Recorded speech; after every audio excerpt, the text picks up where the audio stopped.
வணக்கம் மாணவர்களே. இந்த வீடியோவில் 8ஆம் வகுப்பு கணிதம் அலகு 3 இயற்கணிதம் இதில் பயிற்சி 3ல் 4ல் 2வது கணக்கு பார்க்க போகிறோம். என்ன கொடுத்துருக்காங்க பாருங்க. பின்வரும் கோவைகளை காரணிப்படுத்துக. இங்கே ஒரு 5 இருபடி கோவைகள் இருக்கு. இதை நம்ம காரணிப்படுத்தணும். முதல் இது காரணிப்படுத்தலாமா பாருங்க. என்ன கொடுத்துருக்காங்க?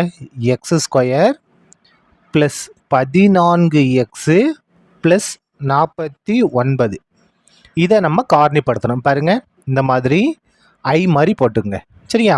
இந்த இடத்துல x² கெழுவையும் மாறிலியும் பெருக்கணும். x² கெழு 1, மாறிலி உறுப்பு 49, ரெண்டையும் பெருக்குனா 49. எக்ஸோட கெழு இருக்கு இல்லையா 14, இதை கீழே போட்டுக்கணும்.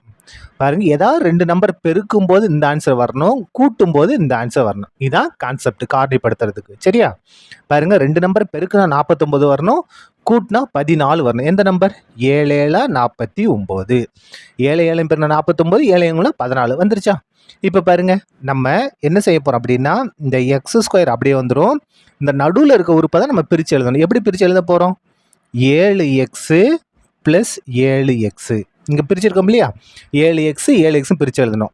ப்ளஸ் இந்த 49 எந்த மாற்றமும் இல்லை, அப்படியே வந்துடும். நடு உறுப்பை மட்டும்தான் நம்ம பிரித்து எழுதணும். இப்போ பாருங்க, இந்த முதல் 2 ஒரு செட்டை எடுத்துக்கணும், அடுத்தது ஒரு செட்டை எடுத்துக்கணும். இதுல இருந்து நம்ம எதை பொதுவாக எடுக்கலாம்? இங்கே x² இருக்கு, இங்கே x இருக்கு. அப்போ எக்ஸை பொதுவாக எடுக்கலாமா? x² என்ன அர்த்தம்? x பெருக்கல் x, ஒரு x வெளியே வந்துருச்சு, ஒரு x உள்ள இருக்கும். ப்ளஸ் இந்த இடத்துல பாருங்க, எக்ஸை வெளியே எடுத்துனா என்ன இருக்கும்? 7 மட்டும் இருக்கும். ப்ளஸ் இதுலேருந்து என்ன பொதுவாக எடுக்கலாம் பாருங்க. இங்கே 7 இருக்குது, இங்கே 49. 49 நம்ம 7 பெருக்கல் 7ன்னு எழுதலாம். அப்போ இங்கே 7 இருக்கு, இங்கே 7 இருக்கா? 7 பொதுவாக எடுத்துருமா? 7 பொதுவாக எடுத்துட்டோம். இங்கே எக்ஸ் மட்டும் இருக்கும். ப்ளஸ் அப்படியே வந்து 49 7 பெருக்கல் 7 எழுதிட்டோம். ஒரு 7 வெளியே வந்துருச்சு, ஒரு 7 உள்ளே இருக்கும். சரியா? இப்போ பாருங்க, என்ன இருக்கு? இங்கே எக்ஸ் + 7, இங்கே எக்ஸ் + 7. அந்த எக்ஸ் + 7 நம்ம பொதுவாக வெளியே எடுத்துருவோம். இந்த எக்ஸ் + 7 வெளியே எடுத்துருமா? இங்கே என்ன இருக்குது? எக்ஸ் மட்டும் இருக்குது. ப்ளஸ் எக்ஸ் + 7 எடுத்துட்டோம். இங்கே என்ன இருக்குது? 7 இருக்குது. இதான் என்னது? இதனுடைய காரணி. எக்ஸ் + 7 எக்ஸ் + 7 நீங்கள் இதை எப்படியே விட்டுட்டாலும் சரி. அப்படின்னா நமக்கு புக் பின்னால் என்ன கொடுத்துருப்பாங்கன்னா, எக்ஸ் + 7 அடுக்கு 2ன்னு கொடுத்துருப்பாங்க. அதாவது எக்ஸ் + 7 எக்ஸ் + 7 பெருக்கிறோம். அப்போ எக்ஸ் + 7 ஹோல் ஸ்கொயர். அதாவது இங்கேயும் அடுக்கு 1 இருக்குது, இங்கே அடுக்கு 1. பாருங்க, அடிமான சமமாக இருக்கா? X + 7 X + 7. அப்போ அடுக்குகளை கூட்டி எழுதணும். இப்படியும் நீங்கள் எழுதிக்கிட்டாலும் சரிதான். ரெண்டாவது இதே மாதிரி தான் என்ன இருக்குது பாருங்க. y² -10y + 25 = இதை காரணிப்படுத்தலாமா? அதே மாதிரி தான். நல்லா பெருசாக ஐ மாதிரி போட்டுங்க. இங்கே y² இருக்கா? y² கெழு 1, எது மேலே 1 இருக்க அர்த்தம்? மாறிலி உறுப்பு 25, ரெண்டையும் பெருக்குங்க. 1 25 பெருனா 25. ஒய்யோட கெழு -10, 2 நம்பரை பெருக்குனா 25 வரணும். கூட்டினாலோ கழிச்சாலோ ப்ளஸ் ஆர் மைனஸ், கூட்டினாலோ கழிச்சாலோ -10 வரணும். எந்த நம்பர்? i × 25. கரெக்டாக வருமா பாருங்க. i × 25, 5 5 கூட்டினா 10. ஆனால் நமக்கு என்ன வரணும்? -10 வரணும். நடு உறுப்பில் மைனஸ், அப்போ 2 காரணிக்குமே மைனஸ் போடுங்க.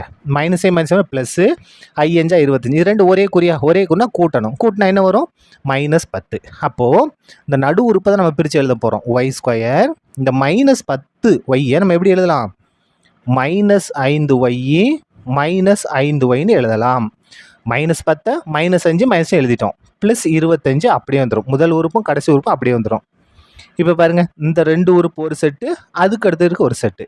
இதில் நம்ம எதை பொதுவாக எடுக்கலாம்? ஒய் எடுக்கலாமா? இங்கே y² இருக்குது. y² y பெருக்கல் y, ஒரு y வெளியே வந்துருச்சு, ஒரு y உள்ளே இருக்கும். மைனஸ் ஒய்யை வெளியே எடுத்துட்டோம், 5 மட்டும் இருக்கும். அதுக்கு அடுத்தது இதுலேருந்து எதை பொதுவாக எடுக்கலாம் பாருங்கள். 25 நம்ம 5 பெருக்கல் 5ன்னு எழுதலாம் இல்லையா?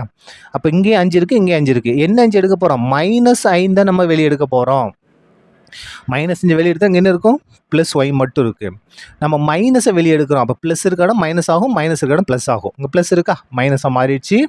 2 5 இருக்க பெருக்கில் ஒரு 5 வெளியே எடுத்துட்டோம், ஒரு 5 உள்ளே இருக்கும். இப்போ பாருங்கள், = இங்கேயும் y - 5, இங்கேயும் y - 5. y - 5 பொதுவாக வெளியே எடுத்துருவோம். y - 5 எடுத்துட்டோம். இங்கே என்ன இருக்குது? y இருக்குது. y - 5 எடுத்தால் இங்கே என்ன இருக்குது?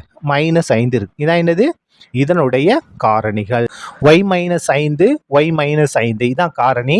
நீங்கள் இதை எப்படி விட்டுனாலும் சரி. இல்லை புக்கு பின்னால் என்ன கொடுத்துருப்பாங்கன்னா y - 5 அடுக்கு 2ன்னு கொடுத்துருப்பாங்க. அதாவது இதோட அடுக்கு 1, இதோட அடுக்கு 1.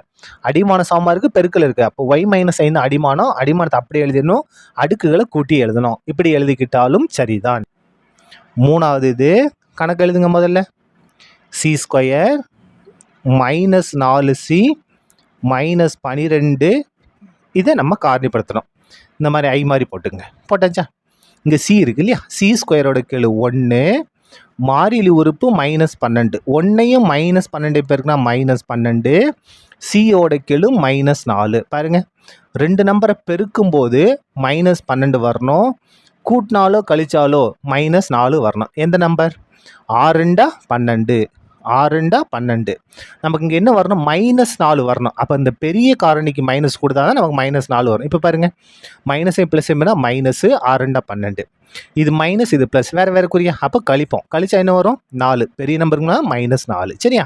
இப்போ நம்ம நடு உறுப்பு மட்டும் தான் பிரித்து எழுத போகிறோம். எப்படி பிரித்து எழுதலாம் பாருங்கள். சி ஸ்கொயர் இந்த மைனஸ் 4cயை எப்படி எழுதலாம்? மைனஸ் 6c ப்ளஸ் 2cன்னு எழுதலாம். இங்கே பிரிச்சுருக்கோமா? மைனஸ் 6c ப்ளஸ் 2cன்னு எழுதலாம். இந்த மைனஸ் 12 அப்படியே தான் வரும். இப்போ பாருங்க, இது ஒரு செட்டு, இது ஒரு செட்டு. இதில் இருந்து பாருங்க, இங்கே சி ஸ்கொயருங்க, சி இருக்கா? அப்போ சியை பொதுவாக எடுத்துட்டோம்னா சி ஸ்கொயர், சி பெருக்கல் சி, ஒரு சி வெளியே வந்துருச்சு, ஒரு சி உள்ள இருக்கும், மைனஸ் இந்த சியை வெளியே எடுத்தாச்சு, இந்த இடத்துல 6 மட்டும் இருக்கும், ப்ளஸ் இந்த இடத்துல பாருங்க, இங்கே 2 இருக்குது, இங்கே 12 இருக்குது. அப்போது இந்த 12ஐ ஈராறா 12ன்னு எழுதலாமா? ஈராறா 12 எழுதலாம். இங்கே 2 இருக்குது, இங்கே 2 பொதுவாக வெளியே எடுங்க. 2 பொதுவாக எடுத்துட்டோம்னா இங்கே சி மைனஸ் 12 தான் ஈராறா 12 எழுதியிருக்கோம், 2 வெளியே எடுத்து மிச்சம் என்ன இருக்கும்? 6 இருக்கும். இப்போ பாருங்க, இங்கேயும் சி மைனஸ் 6, இங்கேயும் சி மைனஸ் 6. சி மைனஸ் 6 வெளியே எடுத்துடலாமா? இந்த சி மைனஸ் 6 வெளியே எடுத்துட்டோம், இங்கே என்ன இருக்கும்? சி மட்டும் இருக்கும். இந்த சி மைனஸ் 6 வெளியே எடுத்துட்டோம், இங்கே என்ன இருக்கும்? ப்ளஸ் 2 இருக்குது. அப்போது சி மைனஸ் 6 சி ப்ளஸ் 2, இதான் என்னது? இதனுடைய காரணிகள். அடுத்தது 4வது பாருங்க. 4வது இது என்ன கொடுத்துருக்காங்க? M square plus M minus 72, இதை நம்ம காரணிப்படுத்தணும். இந்த மாதிரி ஐ மாதிரி போட்டுக்கலாமா? முதல்ல பாருங்கள், இங்கே எம் இருக்கு இல்லையா? அப்போ எம் ஸ்கொயரோட கீழே 1, மாறிலி உறுப்பு மைனஸ் 72, மைனஸ் 72, 2 பெருக்குனா என்ன வரும்? மைனஸ் 72 தானே, மைனஸ் 72. இங்கே எம்மோட கீழே என்ன இருக்குது பாருங்கள்? 1, எம்மோட கீழே 1. அப்போ 2 நம்பரை பெருக்கும் போது மைனஸ் 2 வரணும், கூட்டினாலோ கழிச்சாலோ என்ன வரணும்? 1 வரணும். எந்த நம்பர்? 9 8 72 வருமா? 9 8 72. இப்போது நமக்கு இங்கே ப்ளஸ் 1 வரணும். அப்போ எதுக்கு மைனஸ் கொடுக்கணும்? இந்த சின்ன நம்பருக்கு மைனஸ் கொடுத்தா தான் நமக்கு ப்ளஸ் 1 வரும். அப்போ பாருங்கள், 9ல் 8 மைனஸ் பண்ணால் 1, ப்ளஸ்ஸே மைனஸ் பண்ணால் மைனஸ், 9 8 72. கரெக்டாக வந்துருச்சா? நம்ம நடு உறுப்பை தான் பிரித்து எழுத போகிறோம். பாருங்கள், எம் ஸ்கொயர் இந்த நடு உறுப்பு எப்படி எழுதலாம்? Plus 9m minus 8m minus 72. இந்த முதல் உறுப்பும் கடைசி உறுப்பும் அப்படியே வந்து நடு உறுப்பை தான் நம்ம பிரித்து எழுதியிருக்கோம். இந்த ஒரு எம் எப்படி எழுதியிருக்கோம்? 9m மைனஸ் 8m எழுதியிருக்கோம். இப்போ பாருங்கள், இது ஒரு செட்டு. எதை நம்ம பொதுவாக எடுக்கலாம்? எம்மை பொதுவாக எடுத்துடலாமா? எம் ஸ்கொயருக்கு எம் பெருக்கல் எம், ஒரு எம் வெளியே வந்துருச்சு, ஒரு எம் உள்ளே இருக்கும், ப்ளஸ் எம்மை வெளியே எடுத்துட்டோம், 9 மட்டும் இருக்கும், மைனஸ் இங்கே பாருங்கள், இங்கே 8 இருக்குது, இங்கே 72 இருக்கா? 72 எப்படி எழுதலாம்? 8 9 72ன்னு எழுதலாம் இல்லையா? நம்ம எதை எடுக்க போகிறோம்? மைனஸை வெளியே எடுக்க போகிறோம், மைனஸ் 8 வெளியே எடுக்க போகிறோம். அப்போ மைனஸ் 8 எடுத்துட்டோம்னா இங்கே என்ன இருக்குது? எம் மட்டும் இருக்குது. நம்ம மைனஸ் எடுத்தோம்னா மைனஸ் இருக்க இடம் ப்ளஸ் ஆகும், ப்ளஸ் இருக்க இடம் மைனஸ் ஆகும். இங்கே மைனஸ் இருக்கா? இந்த இடம் ப்ளஸ்ஸாக மாறிடும். 8 வெளியே எடுத்தால் என்ன இருக்குது? 9 மட்டும் இருக்குது. ஈக்குவல் டு, இப்போ பாருங்கள், M plus 9 M plus 9, M plus 9 நம்ம பொதுவாக வெளியே எடுத்துடலாமா? எம் ப்ளஸ் 9 நம்ம பொதுவாக எடுத்தாச்சு, மிச்சம் என்ன இருக்குது? எம் மட்டும் இருக்குது. இந்த எம் ப்ளஸ் 9 எடுத்துட்டோம், என்ன இருக்குது? மைனஸ் 8 இருக்குது. இதான் என்னது? இதனுடைய காரணி. அதுக்கு அடுத்தது லாஸ்ட், அது 5வது பார்க்கலாமா? என்ன இருக்குது பாருங்கள், 4x square minus 8x plus 3, இதை நம்ம காரணிப்படுத்தணும். காரணிப்படுத்தலாமா? ஈஸியாக காரணிப்படுத்தலாம் பாருங்கள். இந்த மாதிரி ஐ மாதிரி போட்டுங்க. இங்கே எக்ஸ் ஸ்கொயரோட கீழே 4, மாறிலி உறுப்பு 3, பெருக்குங்க 12, எக்ஸோட கீழே மைனஸ் 8, மைனஸ் 8. சரியா? 2 நம்பரை பெருக்கும் போது 12 வரணும், கூட்டினாலோ கழிச்சாலோ -8 வரணும். எந்த நம்பர்? 6 2 12. கரெக்டாக வருமா? இங்கே நடுவில் மைனஸ் இருக்கு இல்லையா? அப்போ 2 காரணிக்குமே மைனஸ். நடு உறுப்பில் மைனஸ்னால் 2 காரணி நீங்கள் மைனஸ் போட்டுக்கலாம். இப்போ பாருங்கள், மைனஸே மைனஸ் ப்ளஸ்ஸு 6 2 12. 2 ஒரே குறி, கூட்டினா 8. என்ன 8? -8. கரெக்டாக வந்துருச்சா? இப்போது நம்ம அந்த நடு உறுப்பை தான் பிரித்து எழுத போகிறோம். எப்படி எழுதலாம் பாருங்கள். 4x² -6x -2x -8x அந்த மாதிரி நம்ம பிரித்து எழுதணும். கடைசி உறுப்பு இந்த 3 அப்படியே வந்துடும். +3 அப்படியே வந்துடும். சரியா? இப்போ பாருங்க, ஈக்குவல் டு இதில் இந்த முதல் 2 உறுப்பு எதை பொதுவாக எடுக்கலாம்? இந்த 4 நம்ம 2 பெருக்கல் 2ன்னு எழுதலாம். 6 2 பெருக்கல் 3ன்னு எழுதலாம். அப்போ என்ன பொதுவாக இருக்குது? 2 பொதுவாக இருக்குது. இங்கே x², இங்கே x இருக்குது. அப்போ x பொதுவாக இருக்குது. எதை பொதுவாக எடுக்கிறோம்? 2x எடுக்கிறோம். 4 2 பெருக்கல் 2 எழுதிட்டோம். ஒரு 2 வெளியே எடுத்துட்டோம். ஒரு 2 உள்ளே வந்துடும். அதுக்கடுத்து பாருங்கள், என்ன இருக்குது? x² இருக்கா? x²னா x பெருக்கல் x. ஒரு x வெளியில் இருக்குது, ஒரு x உள்ளே இருக்கும். மைனஸ் அப்படியே வந்துடும். நம்ம இந்த 2 வெளியே எடுத்துட்டோம்.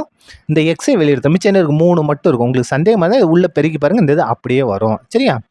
இதிலிருந்து நம்ம எதை பொதுவாக எடுக்கலாம்? எதையுமே எடுக்க முடியாது. அப்படின்னா 1 எடுக்கலாம். என்ன 1? -1 நம்ம வெளியே எடுக்க போகிறோம். அப்போ -1 எடுத்துட்டாங்க, என்ன ஆயிரும்? 2x. நம்ம மைனஸ் எடுத்தோம்னா மைனஸ் இருக்கிற ப்ளஸ் ஆகும், ப்ளஸ் இருக்கிற மைனஸ் ஆகும். இங்கே ப்ளஸ் இருக்குது, அப்போ மைனஸாக மாறிடும். -3. வேணா உள்ளே பெருக்கி பாருங்கள். -1 2x போயிட்டா -2x.